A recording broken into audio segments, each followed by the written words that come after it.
Réjouissez-vous dans le Seigneur, il est proche. Réjouissez-vous, il vient nous sauver. Chers frères et sœurs, chers amis, bienvenue.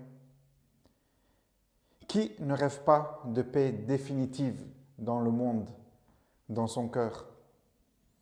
Que la pandémie s'arrête, que tout devienne rose.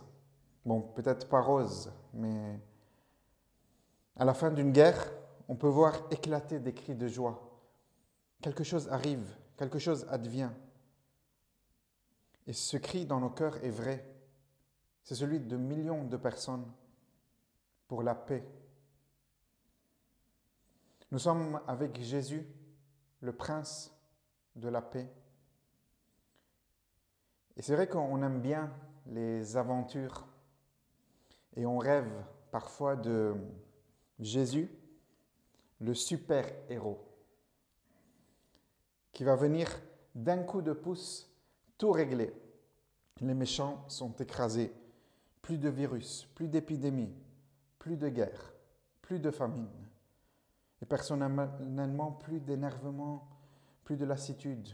On n'est plus malade. On ne meurt même pas. Bref, Dieu qui arrive et qui vient régler toutes choses. Enfin, c'est un beau rêve, mais est-ce que Dieu est comme ça? Est-ce que c'est vraiment comme ça que Jésus est venu? Comme un super-héros? Il y avait le grand empire romain qui régnait sur toute la Méditerranée. Et dans une province reculée, avec des gouverneurs, des petits chefs qui se bataillaient pour le pouvoir, pour tout ça, un petit village de Galilée, une région en plus qui a un accent différent de celui de Jérusalem. Et voilà, que peut-il sortir de bon de Nazareth? Jésus a dû parler l'araméen avec cet accent galiléen. En plus, l'annonce à Zacharie, on comprend, c'est dans le temple de Jérusalem, le lieu de la présence de Dieu. Mais là, pour Marie, c'est dans une simple maison. Et puis après la naissance, dans une étable, avec des animaux. Bref, tout commence sans éclat. Et vous connaissez la fin aussi. Tout finit aussi sans éclat. Jésus est rejeté par ses proches, par ses amis. Il meurt sur la croix. Nous aussi, on rêve d'aventure pour nous-mêmes, de sauver plein de gens, d'être le salut presque pour les autres, de découvrir le truc qui va aider à sauver la planète.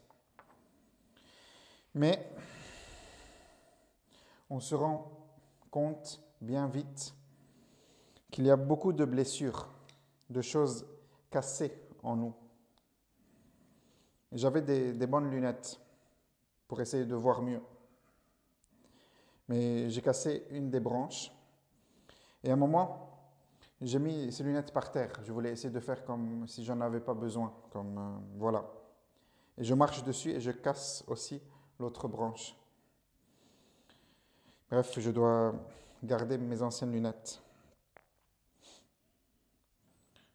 On a tous des blessures d'enfance ou autres, des handicaps, des pauvretés.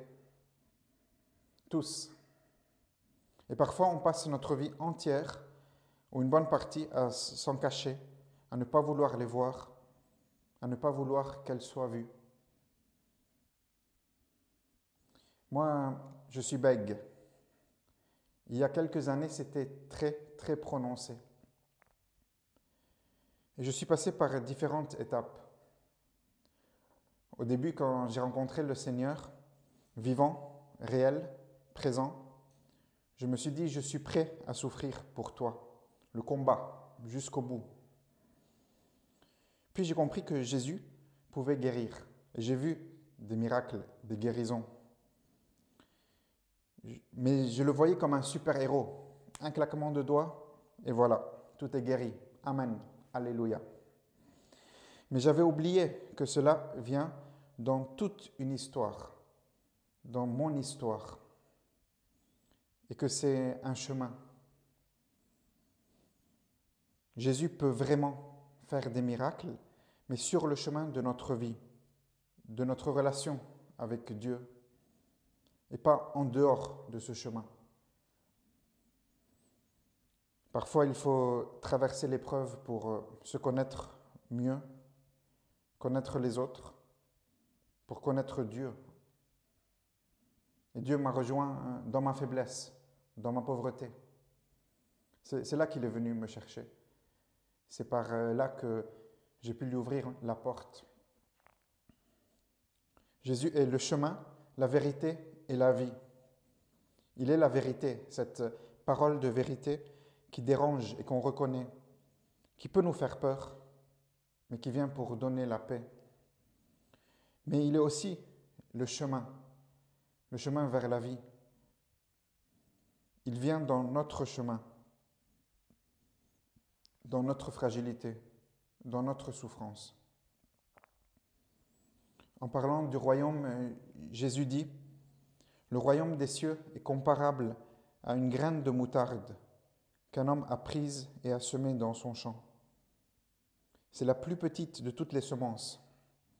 Mais quand elle a poussé, elle dépasse les autres plantes potagères et devient un arbre, si bien que les oiseaux du ciel viennent et font leur nid dans ses branches. » Et c'est vraiment lui, Jésus, le royaume, la graine de moutarde, une petite semence qui n'était pas la Pax Romana, la paix romaine, la grosse paix dont on peut rêver.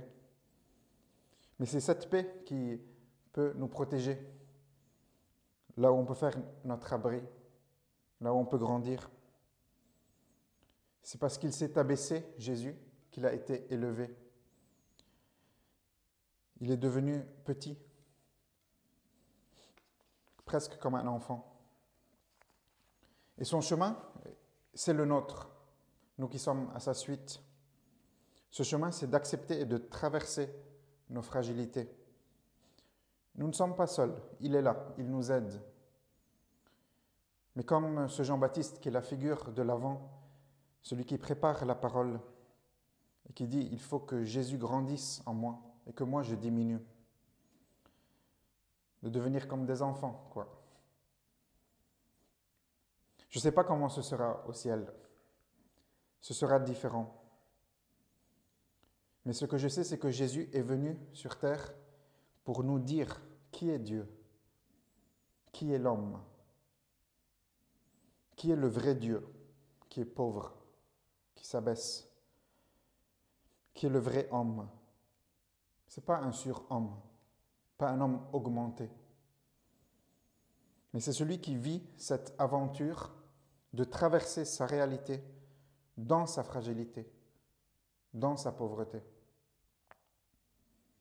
Monseigneur Claverie, le bienheureux Pierre Claverie d'Algérie, dit que Jésus s'est placé sur les lignes de rupture de l'humanité, là où il y a le rejet, l'intolérance, les cassures, les lignes de rupture à l'intérieur des personnes, malades, désespérées, solitaires, rejetées, et les fractures entre les groupes humains.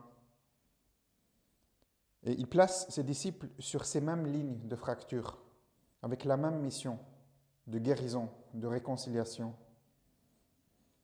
Il dit aussi que l'Église accomplit sa vocation et sa mission quand elle est présente aux ruptures qui crucifient l'humanité dans sa chair et dans son unité. On avait commencé par Jésus, prince de paix. Mais ce n'est pas le super-héros, ni le super-humain, ni le super-Dieu. C'est le vrai Dieu et le vrai homme. Il ne saupoudre pas notre réalité humaine, mais la traverse entièrement. Et la paix traverse la Bible, elle traverse toute notre réalité. Le texte d'aujourd'hui, c'est le texte du paralytique, qui va accueillir la miséricorde et la guérison. Parfois, nous pensons la paix comme juste horizontale, entre les hommes, entre l'homme et la femme, entre les frères, entre les enfants et les parents, entre l'homme et la nature. Mais la première parole de Jésus, c'est « Tes péchés sont pardonnés ». Il lui donne la paix verticale avec Dieu. Cette paix qui donne à ce paralytique la paix intérieure. Tous les trois sont liés. La paix avec Dieu, la réconciliation avec Dieu, la paix intérieure et cette paix dans le monde, entre les hommes. Tu cherches l'aventure? Il y en a une qui est plus forte que tous les voyages, plus dangereuse que toutes les guerres, plus folle que toutes les bêtises, plus glorieuse que tous les sacrifices, plus émotionnelle que tous les amours, plus profonde que toutes les raisons. C'est l'aventure de toi-même, l'aventure de ta vie, celle qui consiste à rentrer en toi, écouter qui et quoi te parle, l'attente et l'accueil de Jésus en nous, qui nous dit qui nous sommes réellement. Il faut accepter ce Dieu qui se fait faible et qui montre que ta faiblesse, ta pauvreté, c'est ton chemin. Ce n'est pas l'aventure des super-héros ou des super-hommes, mais celle des hommes, des vrais, bon, des femmes aussi bien sûr. Nous ne sommes pas faits pour rêver de vacances ou de la fin de semaine ou d'une petite bière ou de la plage, même si c'est sympa, mais nous sommes faits pour rêver les rêves de Dieu, pour réaliser les rêves de Dieu dans ce monde. Mais pour cela, il faut trouver la paix du cœur, la paix dans la fragilité, pour qu'elle arrive dans le monde. La grâce de Dieu change notre vie. Elle nous accepte comme nous sommes, mais ne nous laisse pas comme nous sommes. Elle nous transforme.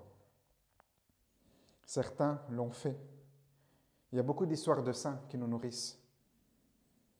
Et c'est quand ton histoire, toi aussi, tu peux devenir saint et vivre cette aventure la plus folle, la plus intéressante, avec Jésus, le prince de la paix.